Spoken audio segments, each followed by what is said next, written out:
अगर कोई आपसे पूछे कि ब्राह्मण होकर टॉयलेट का काम, यह सवाल और इसके पीछे की सोच बदलने का काम किया एक शख्स जिसने समाज के रूढ़िवादियों को तोड़ा और स्वच्छता को अपना मिशन बनाया। वह शख्स थे डॉक्टर बिंदेश्वरी पाठक। नाम सुना होगा आपने, जिन्हें लोग प्यार से सुलभ इंटरनेशनल के संस्थापक और टॉयलेट मैन ऑफ इंडिया के नाम से जानते हैं।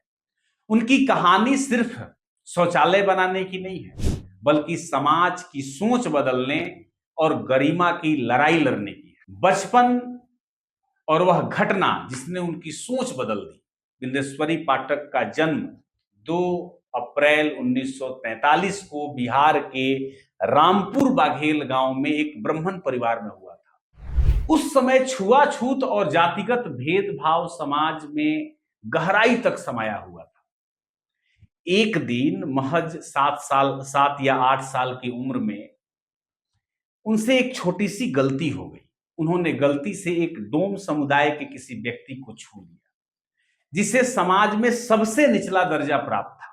इस घटना ने उनके परिवार में तहलका मचा दिया। परिवार ने छूत को दूर करने के लिए उनकी दादी ने उन्हें गाय का गोबर और गाय का मूत्र पिलाया ताकि वो शुद्ध हो सके। इस घटना ने एक बाल मन पर गहरा प्रभाव डाला और एक दिन समाज की इस विकृत सोच को बदलने का बीज बो दिया। सुलभ इंटरनेशनल की शुरुआत और संघर्ष काफी रोचक है। साल 1970 का दशक था जब बिंदेश्वरी पाठक ने अपने मिशन सुलभ शौचालय की शुरुआत के लिए इन्होंने कोशिश शुरू की।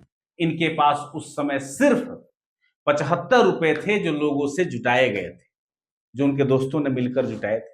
उनका विचार स्पष्ट था, इस पर एक ऐसा शौचालय बनाना जो सस्ता हो, पर्यावरण के अनुकूल हो और सबसे बढ़कर जिसके लिए किसी इंसान को मैला ढोने की जरूरत न पड़े। उन्होंने 2 गड्ढा वाला शौचालय डिजाइन करने का व्यवस्था किया, जहां मल को बायोगैस और जैविक खाद में बदला जा सकता था। यह डिजाइन एक क्रांति की तरह थी, लेकिन यह रास्ता आसान नहीं था। समाज ने उनका काफी मजाक उड़ाया, लोगों ने काफी ताने मारे। एक ब्राह्मण होकर वह इतना गंदा काम क्यों कर रहा है?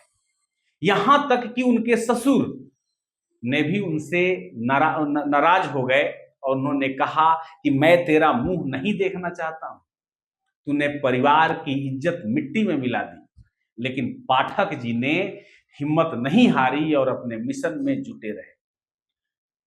उनको इसमें सफलता भी मिली। धीरे धीरे उनका यह प्रयास सफल होने लगा। सुलभ शौचालय गांव गांव फैला, शहर शहर तक पहुंच गया।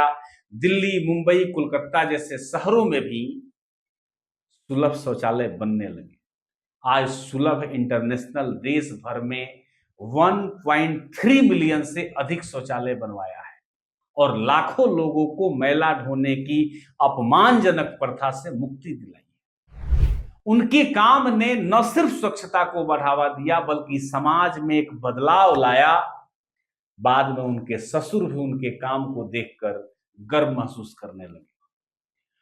उनके योगदान के लिए उन्हें कई पुरस्कारों से सम्मानित किया गया। उन्हें वर्ष 2023 में भारत के दूसरे सबसे बड़े नागरिक सम्मान पद्म विभूषण से मरणोपरांत सम्मानित किया गया। राष्ट्रपति द्रौपदी मुर्मू जी ने उन्हें यह सम्मान राष्ट्रीय भवन में प्रदान किया। इसके अलावा उन्होंने विदेशों से भी लगभग 50 से ज्यादा पुरस्कार प्राप्त किए हैं। इस पूरे कहानी का निष्कर्ष यही है कि डॉक्टर बिंदेश्वरी पाठक की कहानी हमें सिखाती है कि सच्ची सेवा और समर्पण से कोई भी काम छोटा नहीं होता। उन्होंने न सिर्फ एक टॉयलेट बनाया, बल्कि समाज की सोच बदल कर रख दी, लाखों लोगों को गरिमा दी और पर्यावरण की रक्षा की। ये सच्चे अर्थों में एक सामाजिक क्रांतिकारी थे, जिन्होंने जीवन और कार्य हमेशा लोगों को प्रेरणा देते रहेगा। Thank you so much.